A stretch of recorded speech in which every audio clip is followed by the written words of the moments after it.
leading up to this special keynote event, Writing Ourselves In, Teaching Writing and Science Fiction with Wikipedia, everyone was invited to an editathon that has run all week, which has been a special new addition to this year's symposium. We have co-keynote speakers this year. Ximena Gallardo is a professor of English at LaGuardia Community College. She has been a Wikipedia editor since 2012 and a Wiki education instructor since 2014. Among her current Wikimedia projects are the LaGuardia Wiki Project, Octavia E. Butler, and the LaGuardia and Wagner Archives GLAM Initiative, as well as the Wikibooks Project, Perspectives and Digital Literacy and Themes in Literature. And Matsuuchi is an instructional technology librarian and professor at LaGuardia Community College, CUNY. Past writing projects includes those that focus on Samuel R. Delany and Wonder Woman, sci-fi TV shows such as Doctor Who, and the Asian American comic books. And teaches digital literacy, online cultures, and the fundamentals of internet studies. Current projects include one that focuses on Melvin Van Peebles and a reference guide to Delany's works. Today, we are glad to welcome you both and hope that everyone enjoys this closing to what has been a wonderful and informative day.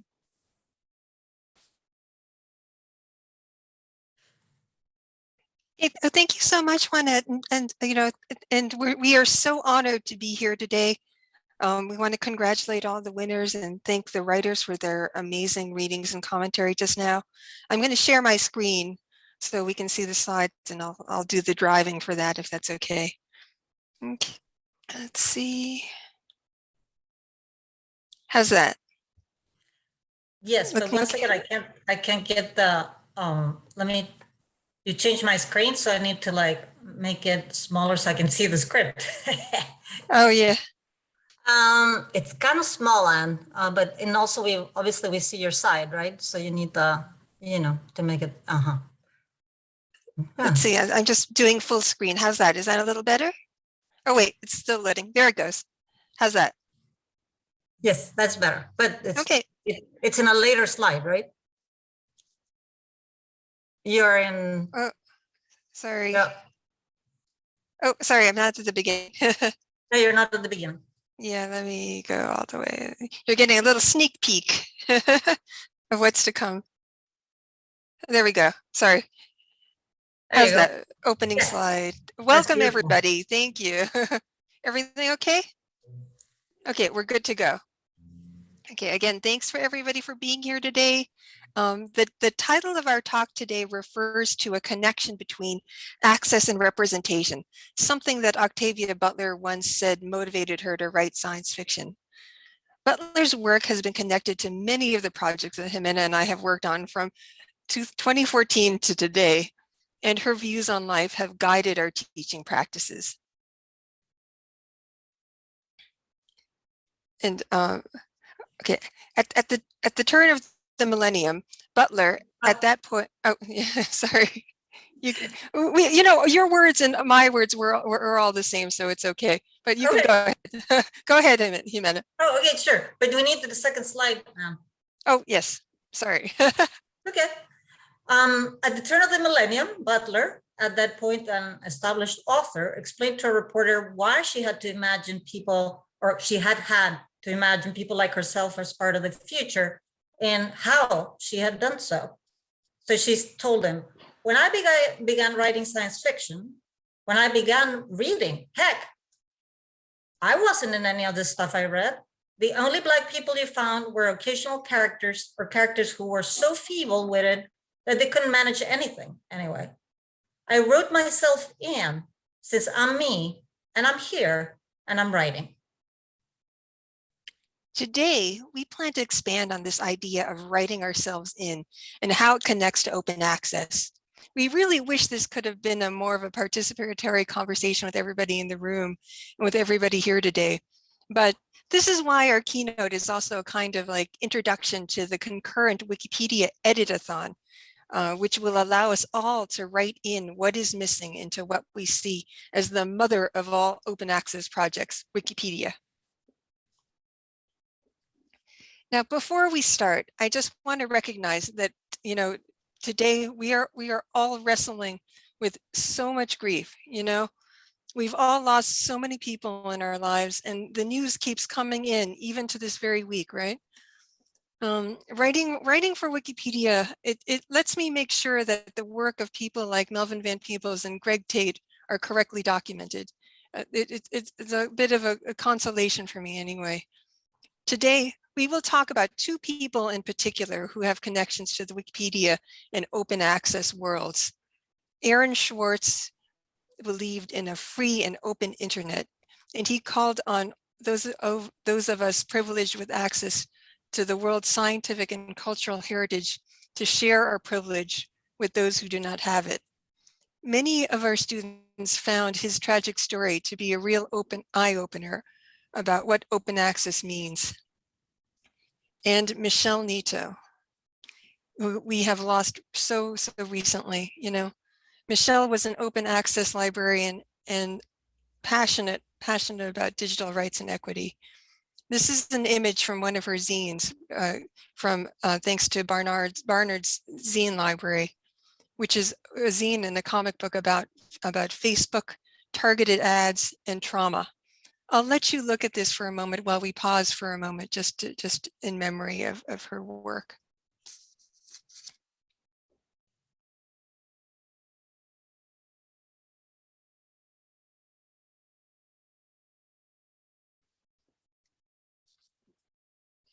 Michelle wanted others to think about the predatory aspects of our technology-filled lives, something that Ximena and I are currently teaching about in our introductory writing courses for her freshmen. You know, with students who are often new to the college experience. We need to follow Michelle and Aaron's lead and try to get more people to think seriously about open access and become willing to take on some of the risks to make it more real. That is what we want to talk about today. So let's start with a way of thinking and a metaphor, if you will. Open access is science fiction. In fact, open access has been the subject of science fiction speculation since H.G. Wells' Dream of the World Brain in 1936. In such visions, it is utopian in that it democratizes power by allowing all to have access to information. This science fiction ideal of opening up information to all has been with us for some time now, as it is a main force behind the internet, the World Wide Web, and of course, of Wikipedia. And now that the web has become a predatory space characterized by insidious means and activities that operate under the guise of customization, non-commercial open spaces like Wikipedia and the Internet Archive have become a refuge from its cacophony. We see them as breathing spaces, free of the usual surveillance and marketing manipulations. These are the holdouts of the original dream of what the internet could be. I think we have the other slide. Yeah, sorry. Oh. No worries. And yet many people are skeptical of open access as a tenable idea in a capitalistic universe. In a world where copyright is king, open access is an alien concept. So we thought we would slide in another science fiction trope right there. We hear from authors who fear they will not be able to make a living. We hear from librarians about the need to preserve rights and privacy. Now, techno-solutionism is not the answer. We acknowledge how a whole lot of privilege is required to even consider sharing. For those of us in academia, there are only levels of precarity. Every moment we are obliged to think about tenure portfolios or building CVs just to stay employed, right? Holding on to what we believe we have earned. We understand that open access can sometimes suggest a digital utopianism. There are many questions to consider, right? To what extent does open access and free culture fetishize technology? How are existing structural inequities duplicated and perpetuated?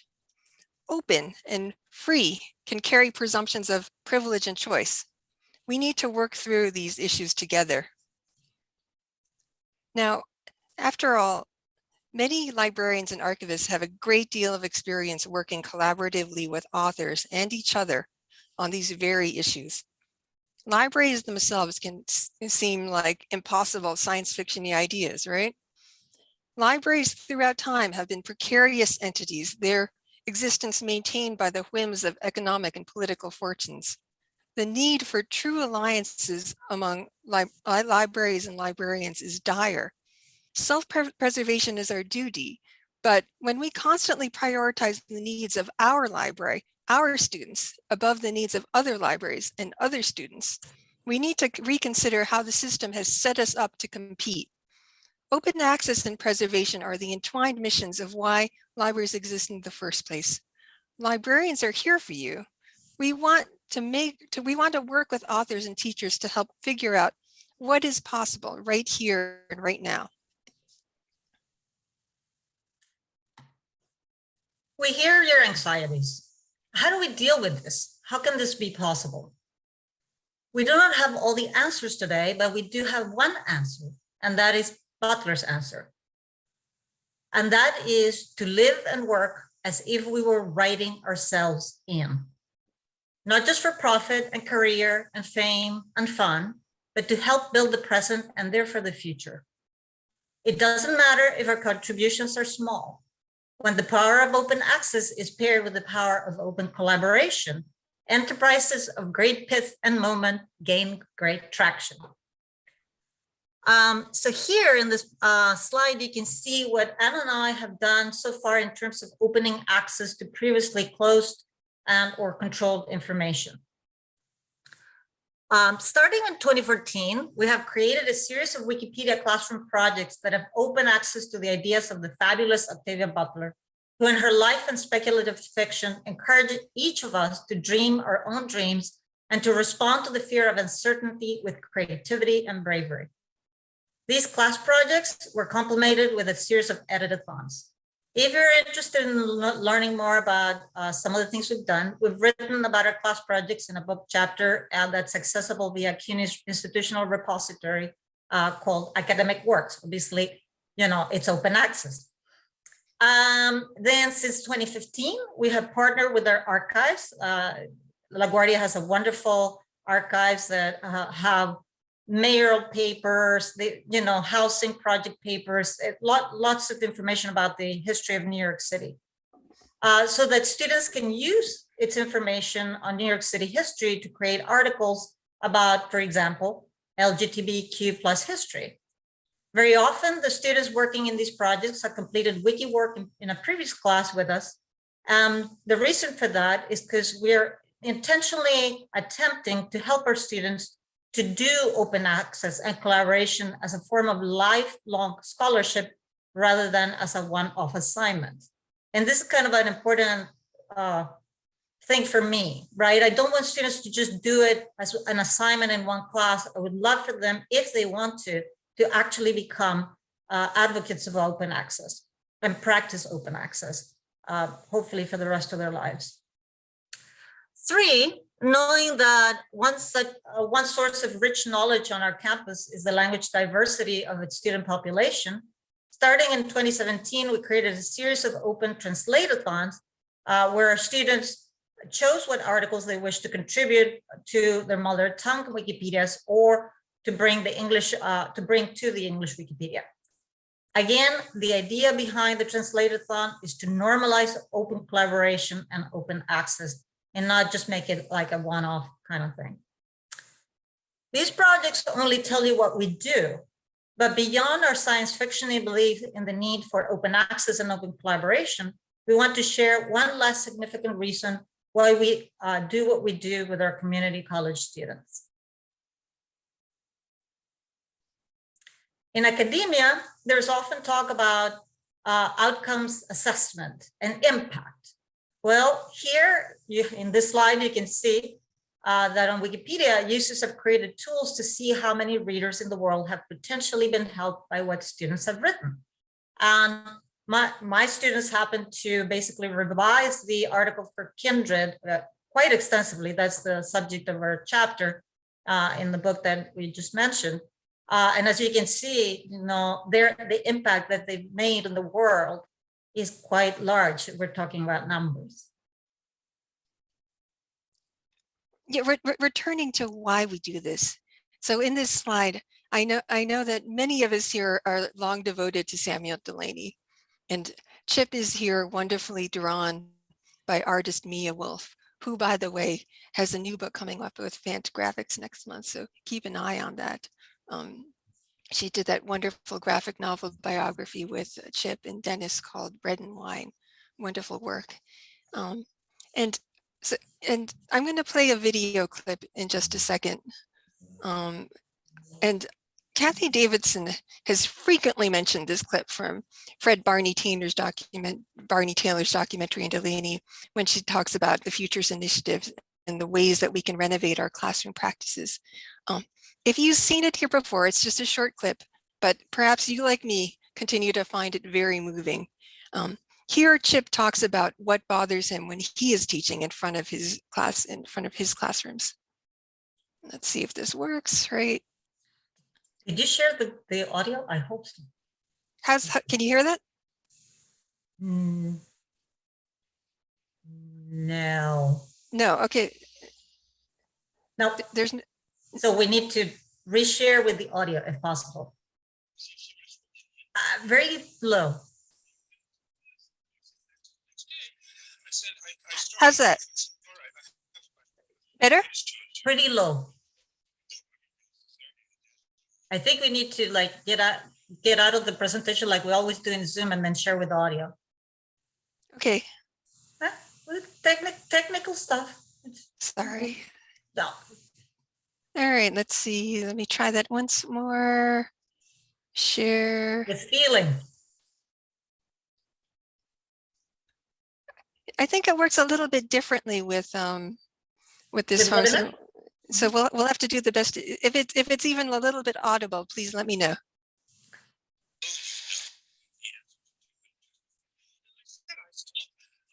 It's very faint. It's difficult to hear, to be able to understand what's being said. You can hear sound though. Okay, you know, all right, sorry, but I'll just have to recount it. You know, I'll as it's playing, I'll recount what he's saying. How's that? Mm-hmm. Okay, so Chip is asked, you know, about one of the things that bothers him when he's in front of the classroom, and he talks about how he's asked students questions, right, and then nobody raises their hand, right, and he says he suggested doing something else. He asks everybody to raise their hand, and then he'll just pick on somebody, and he won't shame them if they don't know the answer. He says, if you don't know the answer, just say, oh, I don't know the answer to that one. Maybe somebody else does. Maybe the person next to me has something to say about that. And they'll just go around like that. This is the very idea of this. He's just talking about how it just bothers him how we've trained students to just sort of sit there in shame, you know, to not say anything, to not be present, to make themselves invisible all the time, right? He wants them to think, to realize they have a voice, right? I mean, and they don't need to be afraid to use that voice. And as you'll see in the moment, it just becomes a very, very sort of emotional scene where you could see how moved, you know, Chip is when you know, he says, you know, you need to teach people that they are important enough to say what they have to say. And anyway, yeah, you could see it. So it's just a very sort of, it's a touching screen moment, and in a great documentary which you can check out at LaGuardia. We have it on our streaming server. Sorry, I'll go to the next slide now. Thanks for that little diversion. Oh, sorry. Okay. Like open collaboration, open access teaches our students that knowledge is something that they have, and thus that they can share, and that all of us have the right to be seen and heard. We don't want any student to be invisible in the classroom or on the internet.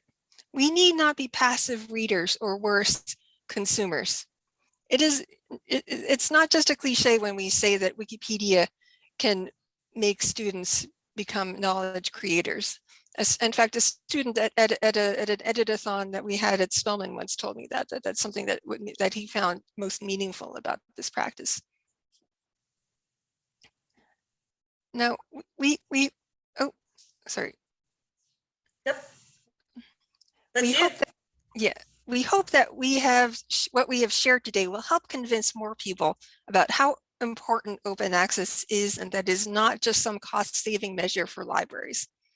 As Lisa Yazek has written about at length, so many women, so many people of color have been left out of written histories. And so just to give an example, during this week, we have created the Wikipedia entries for our historically important anthology series, one of the very first collections to focus on women in science fiction, both as authors and as varied and complex characters. So, booyah to Asimov. These collections are not in print anymore, but by creating Wikipedia articles about them that link to their digitized versions on the Internet Archive, people all over the world can now learn about how these female science fiction writers of the 1970s saw the world and their futures in it. Even better, these articles now can serve as a point of departure for many SF classes. Anybody wants to join me, we can do this together, where students could write in the information about particular pieces in the collections that do not have articles yet. I'm thinking of doing it for my classes, so if some of you want to join me in this, let's do it. And I think that's not, oh, sorry, next page on the script. We and our students can do something about this right now and use the work done by scholars and historians to help foster this recovering of stories lost to the canon. So there's so much to say about Wikipedia and its future, and the both of us have many critical thoughts about it and the establishments that have grown around it. We would love to talk to you more about that later on.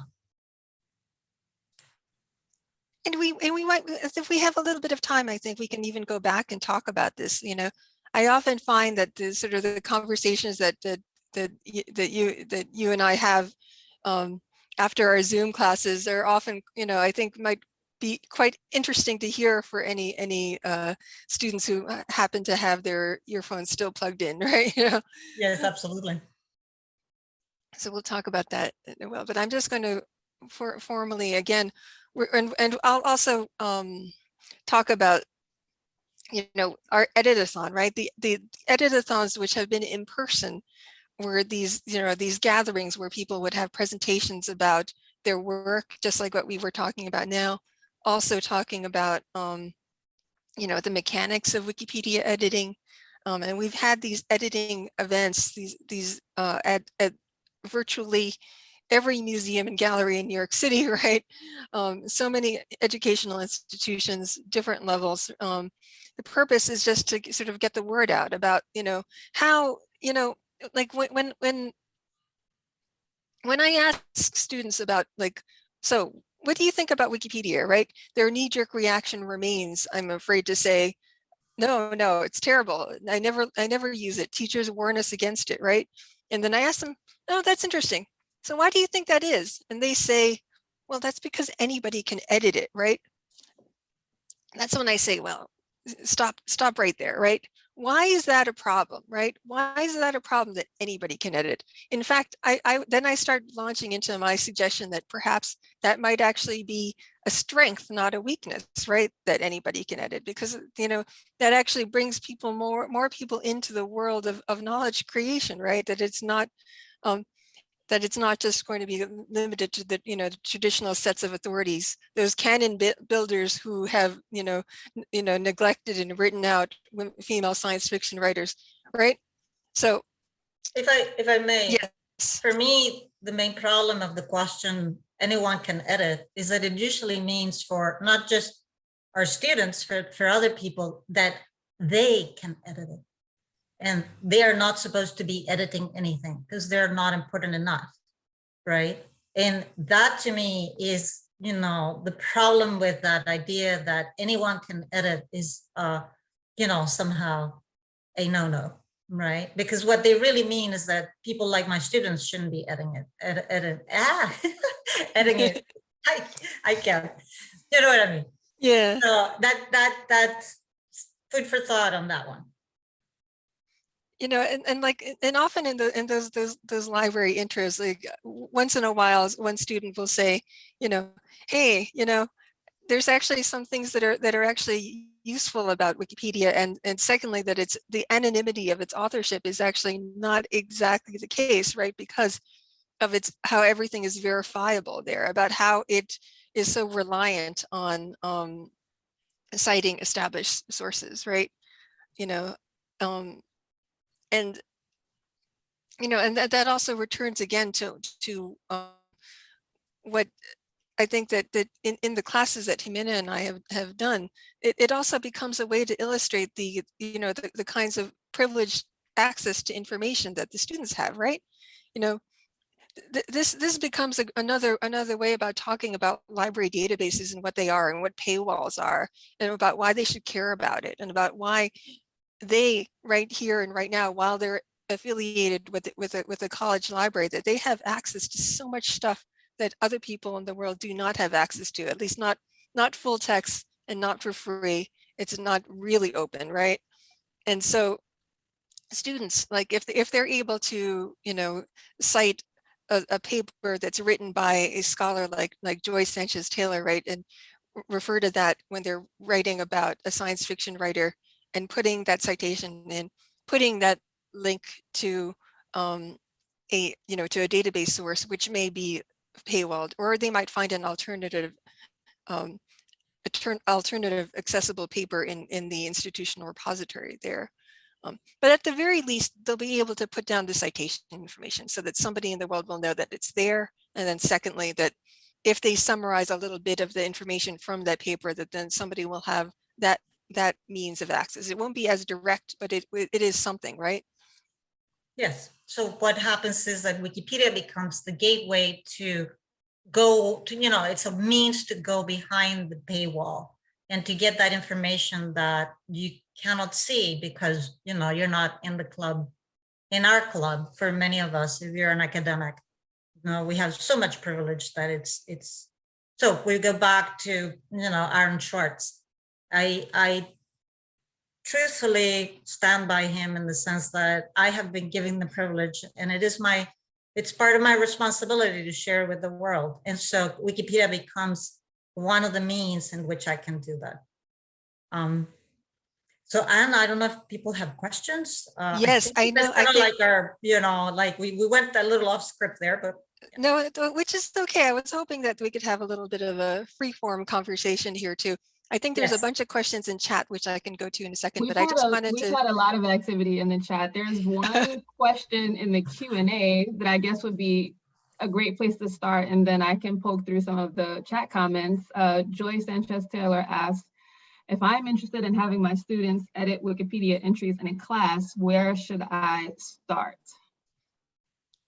There's a whole there's a whole WikiEDU has a website that has like a tremendous amount of resources that'll walk people through assignment alternatives, ideas for like one shot tasks on Wikipedia, ideas for semester long activities on Wikipedia. I would start by talking though with somebody in the community, somebody like like Ximena and myself. Actually, I'm volunteering. If you are interested and you really, this is something that you would like to try in your classroom, just, there's my email right there. Here I am. Let me know. We can talk about it. Anne and I have done this for a very long time now. I just told you that I'm after doing the entries for all 5 Women of Wonder, and particularly after learning about Asimov today, I'm ready. I'm ready to have these women have their own entries for their short stories and poems and novellas and all of the things that they were publishing in the 70s and the 90s. It's time. I mean, for those of you who are listening, can you believe that there's no entry for the heat death of the universe? Wikipedia doesn't have one.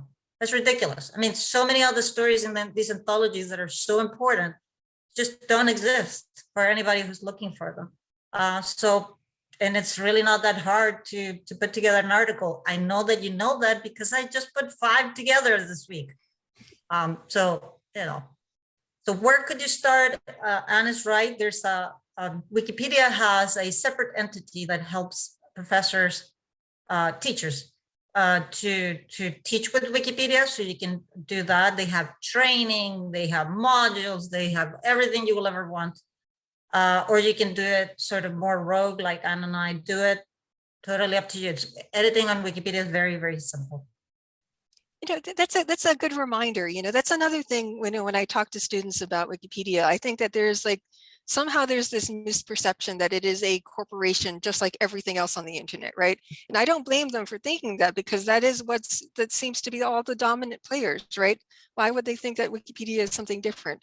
It isn't, you know, it's a nonprofit entity. It's a voluntary source, which is, you know, and because of that, it is, you know, it is made use of by all of these corporate entities, you know, left and right. Like Alexa uses it to, you know, Amazon uses it to feed Alexa's knowledge banks, right? You know, Google always privileges it because it has decided that it is actually one of the most verifiable and trustworthy sort of portals that can be used to identify, you know, correct information online, or to identify, you know, the entities that are putting up YouTube videos, right? It is increasingly using it as that sort of as a verification tool, which, I mean, you know, I mean, not to say that there's no danger in that, because this is a voluntary project, right? This is work that's done by, you know, you and me and our students and anybody else in the world who has time or passion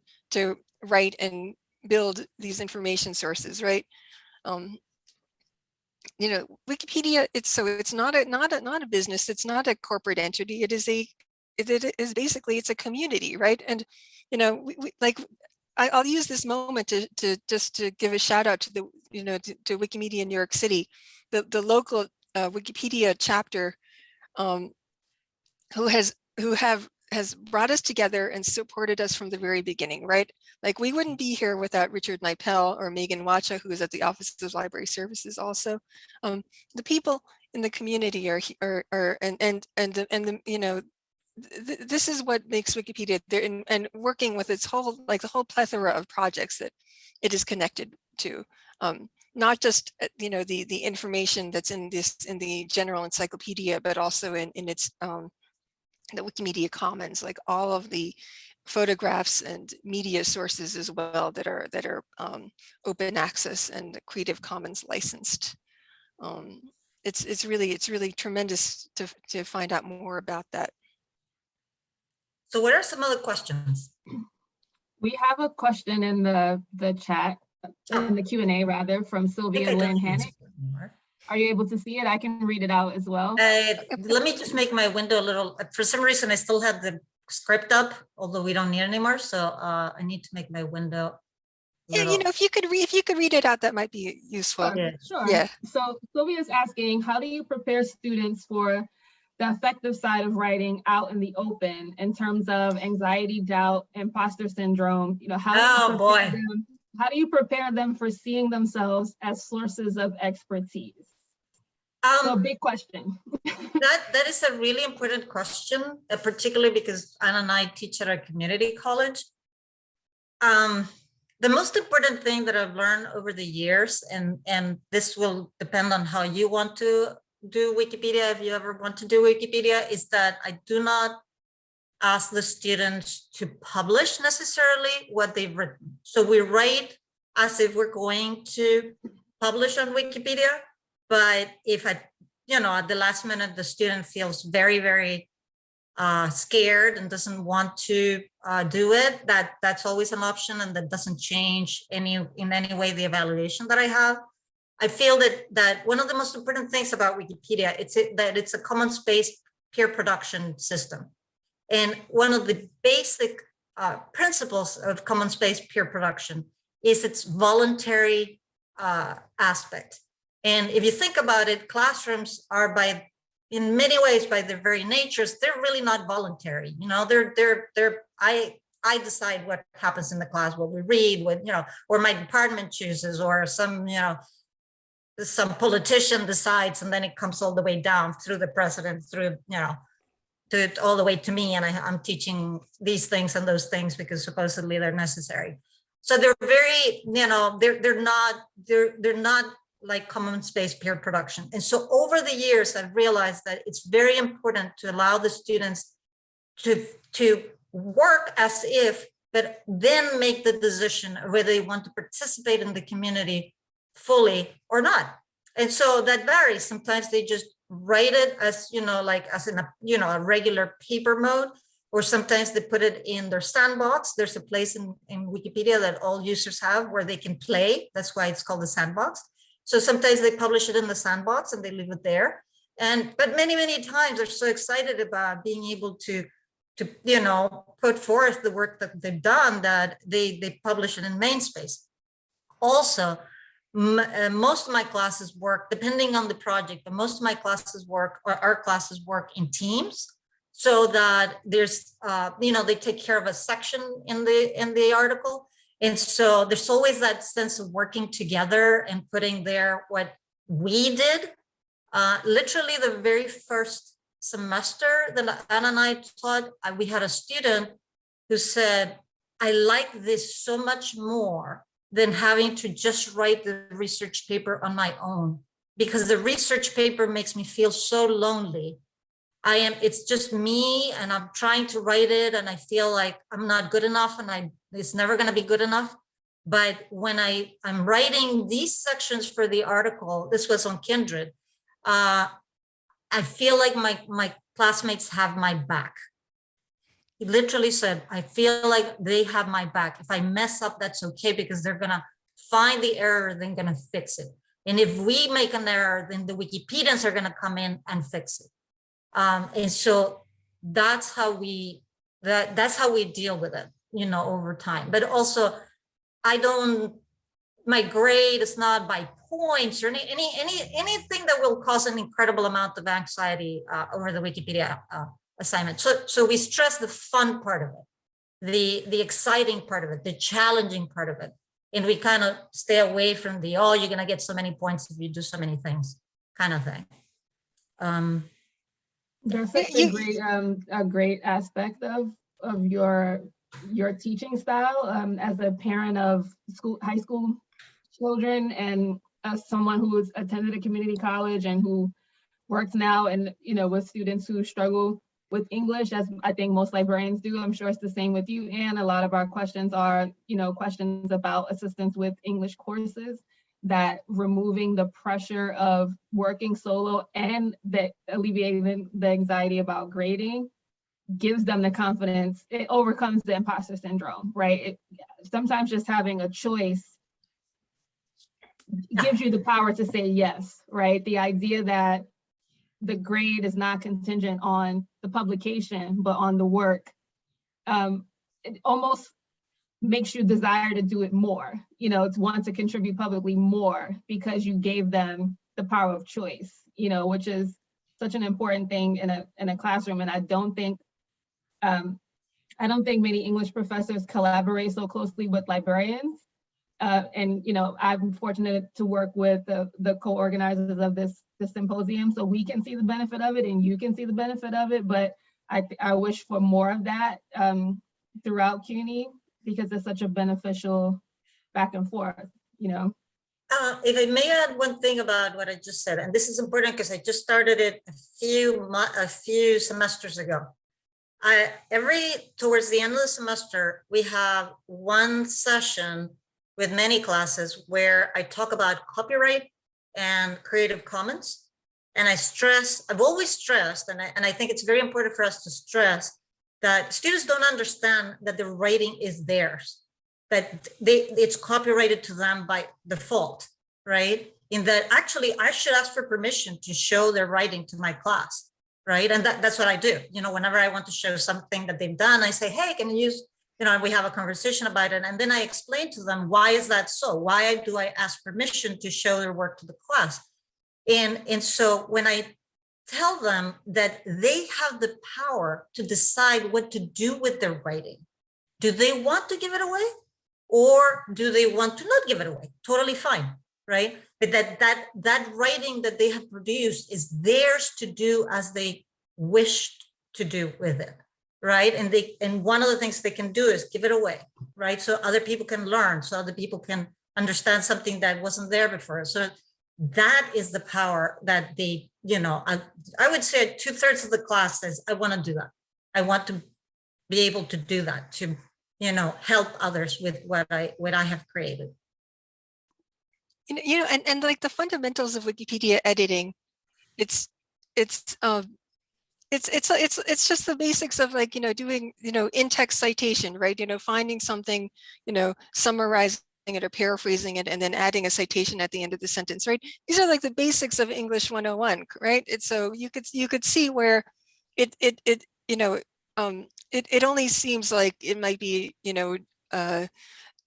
difficult, like at the very start, but then once they start to see that, they're like, oh, I could do that, and once they learn how to do that on Wikipedia, it's just a very, I think it's a very transferable skill, right? That's exactly what they'll have to do. The same sort of practice, the same sort of filling out the citation box and thinking about all the elements of the citation is what they'll need to do for writing, research papers in English and basically anything else, right? So extremely practical, right?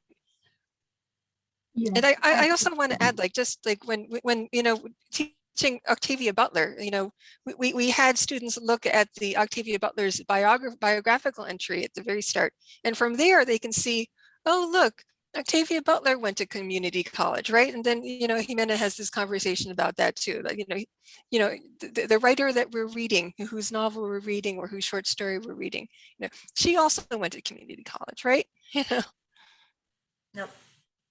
That so there was a comment, it's kind of in support of the idea of, and I'll read it. I believe it was Marie who said, no, it was Ida, to live and work as if we were writing ourselves in.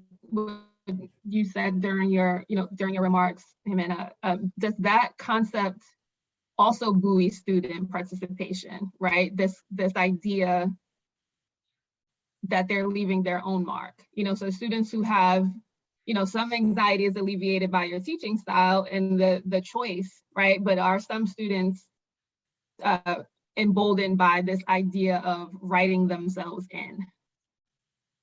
Right, that's Anne's magnificent finding. We went to Spelman to do an editathon for the Pattern Master series, there's several books. And so we decided that we would go to this conference, and then people there would help us put together the Pattern Master articles. And at some point they presented one of the notes from Octavia Butler, which is the one that we started with, the idea of writing ourselves in. And that's when Anne got really fired up, and she said, that's it, that's what we're doing, right? And so then we really talked to the students about this. We explained to them, what Anne was saying about the databases was incredible, great breakthrough, because I don't know if you're not, probably a lot of you are not English teachers, but generally our students see the databases as these very suspect places where you find very complex articles that they don't want to read because, there's easier stuff found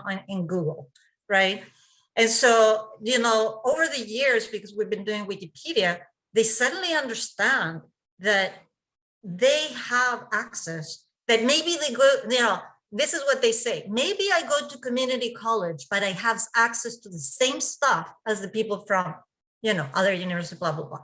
Now they start there, right? But this idea that something that just going to college allows them to do something that other people cannot do, and that they can grab that and open it up to the people, their neighbors, whoever, right? And make it good for them too. I think that it's a very interesting shift of the way they see the databases. They, instead of seeing them as a problem to solve or something that I really don't want to use in my paper, now they want to use the databases because they know that that's where the good stuff is, that they can they can bring out, they can open it up to the people out there.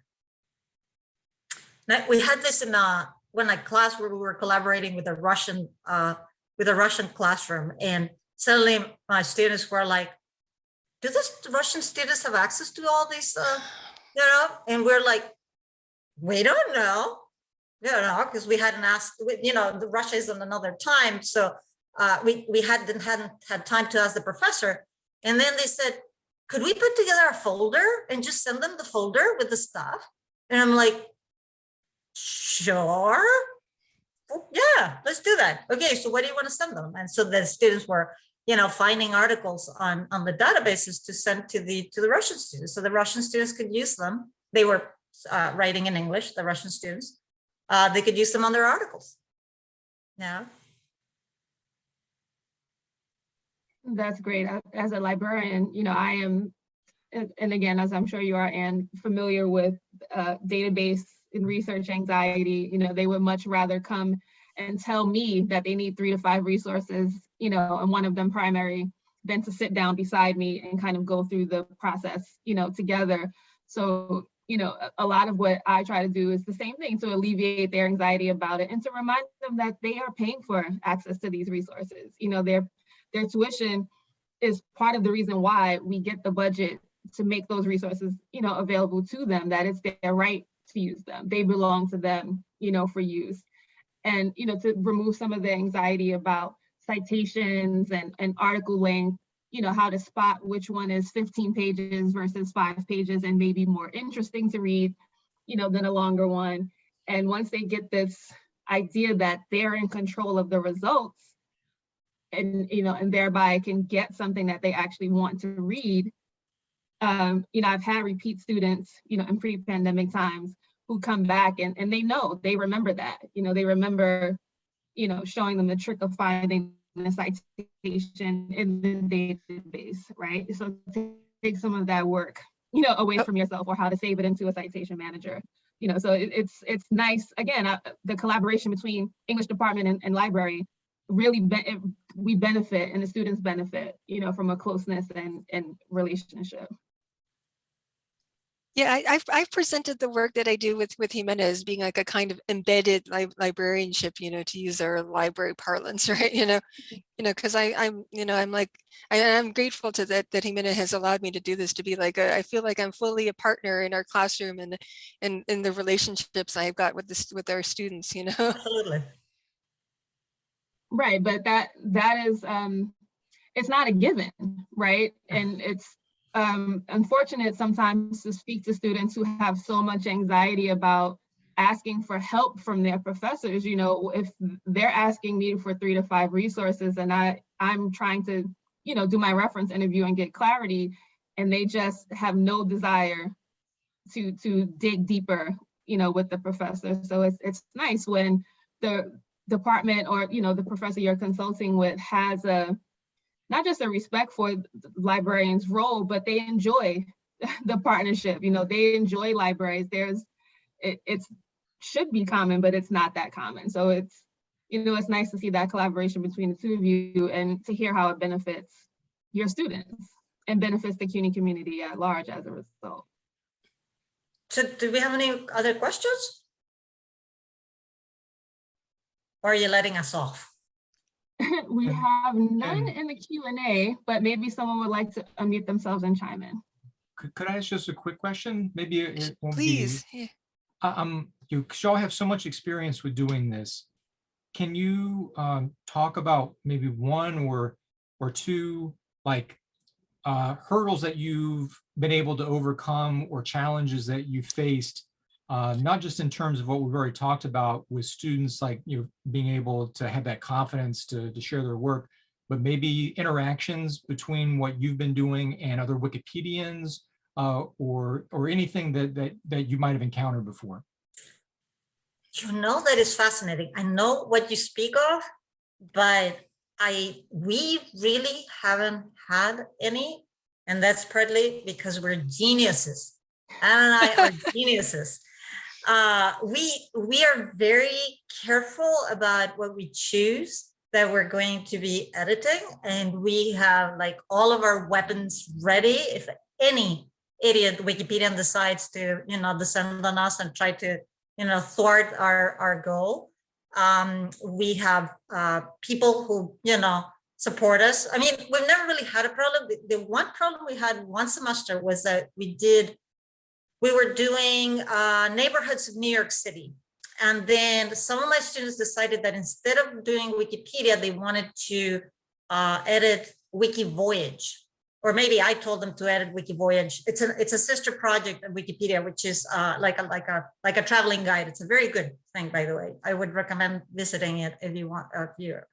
It has really good guides to everywhere in the world. So they wanted to edit one neighborhood of New York City in Wikivoyage, and they did. And then one of the editors from Wikivoyage descended on them because they had not read the rules, and the rules were not the same as on Wikipedia. And so they were kind of messing up the format, and they were like, what are you doing? Right. And so the students were like, oh, right. And then I said, no, just talk back to him. And so, together we wrote back to the editor wrote back, and then they had a conversation, and then, all of it, sort of was resolved. And it was my fault because I assumed that the rules for Wikivoyage were the same as Wikipedia. So when they said we want to do Wikivoyage, I said, go for it. Yeah, do that. And then of course, there were some things that were different, and I should have been reading the guide before I sent them off to do that. Or they should have, you should have. So we've only had that, close encounter. But like I said, I know that there are some Wikipedians that are hostile when you enter what they consider their territory. Say, for instance, if you want to do film, you are a brave soul. I do Octavia Butler, and nobody bothers me. I'm going to do these anthologies. Probably nobody's going to bother me, right? And if they do, I'm going to come down and explain to them why they're wrong with all of my friends. So I know it sounds crazy, but that's what we do. And that's what we offer too, by the way. So if you are a teacher that is doing something that you think may be a little sensitive or difficult, right? And you need friends, we're here for you. You just, message us really quickly, and we will descend on that editor and help you, deal with de-escalate the situation.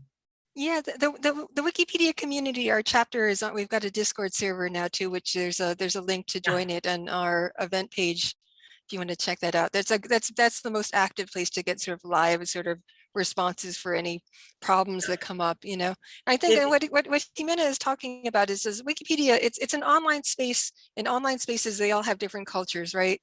Oh, sorry, the audio went. And, some people are very strict. Some people, they have ideas. And, it's okay. The other thing that you should know is that if you are having trouble, if you just leave the article for a month or so, and then you come back to it, they never know. They just love fighting then, but you let it be for a month, and then you make the change, and yeah, so I would never fight with people right then and there. They get all excited and. Yeah, I mean, did my audio go out, or is it okay? No, we can hear okay, you. Good. All right, sorry. I just thought that might. Yeah, again, just calling the community. It's like I see. I mean, there might be some issues, particularly I think I've had in the classroom with like. Adding images, right? Because it's extraordinarily strict about copyright, and you have to be like, even if you have, if there's some fair use justification for use of, say, like a book cover image, you have to be extremely cautious about when you're going through the walkthrough about uploading a video, so or image. Even an example of what Anne is saying, for the articles that we created for the Women of Wonder, I got the covers from the internet of internet science fiction speculative fiction database, right? ISFDB. I got their covers, and then I put them up, and then I asked one of the people in the New York City chapter to verify that I was doing fair use. So it wasn't me saying this is fair use. Somebody else came in and said this is fair use, and then I put them up. right? So we went through a process just for the photos. The rest was super easy, but when you are doing images, that it's particularly if they're copyrighted, right?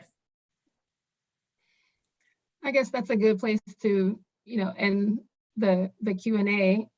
Those issues all touched on access, right? Which is the theme of the conference, barriers to access. Had your students stopped, had you not encouraged them to continue the conversation with the Wikipedian, that's a barrier to access, right? If you had not thought of sufficient workaround to include the photos that you'd like to include, that's a barrier to access. So many different things can be a stopping point if you don't have a community around you to encourage you, to continue to write yourself in, to continue to, assert your right to be a part of that community, which is, the part of the greater theme of this year's conference. Yep, I think that you're totally right. I think that in the end, what we're doing here is we're creating the community. And that's why we invited you to join us to do this, right? Because together we can totally do this. Alone, well, you can do this, but it's harder. So yeah. Yeah, it's Thank you so wonderful much, how Ximena. international the community is too. It's like we've gone Yes. all over the world with our students at conferences and meeting people from Wikipedia, different language Wikipedias from all Yes. over. It's just, it's one of the most hopeful things about the internet, Yes. I agree. Thank you both so much. So edit with us. Thank you guys. That was very nice. The editathon is ongoing too, so please, check out the event page and start editing, science fiction stuff or anything else. And any questions that you have, ask us on Discord or email or whatever. All right. Thank you. So thank you, Anne. Thank you, Ximena, for a really outstanding, capstone to today's symposium. And this is what it's all about, being able to have access and to be able to participate, to build community. I mean, this is all the kinds of stuff that y'all are doing. And it's great that we got to learn these things from you today. And it was really helpful, I think. And looking at the chat, people are like totally into the stuff that you were sharing today. So very cool. And the good news is that Wikipedia a few years ago was kind of hard to edit because you had to do it in the code. But now that we have visual editor, it is like butter. It's so easy. And so that whole hurdle of teaching the students how to do code, it's gone. So now you can focus like on the things that matter, right? Like, what are you going to put in there? Why are you putting it in there? What sources are you going to be using? That kind of thing. Yeah. Very cool. Yeah. So again, thanks. And thanks for everyone today that's presented, everyone that was here as an attendee, taking part, in the chat and asking questions. I mean, this is a group effort. I mean, everything about this, takes all of us working together to learn and participate and be the part of that interaction that the symposium facilitates. So I want to thank you all for being here today.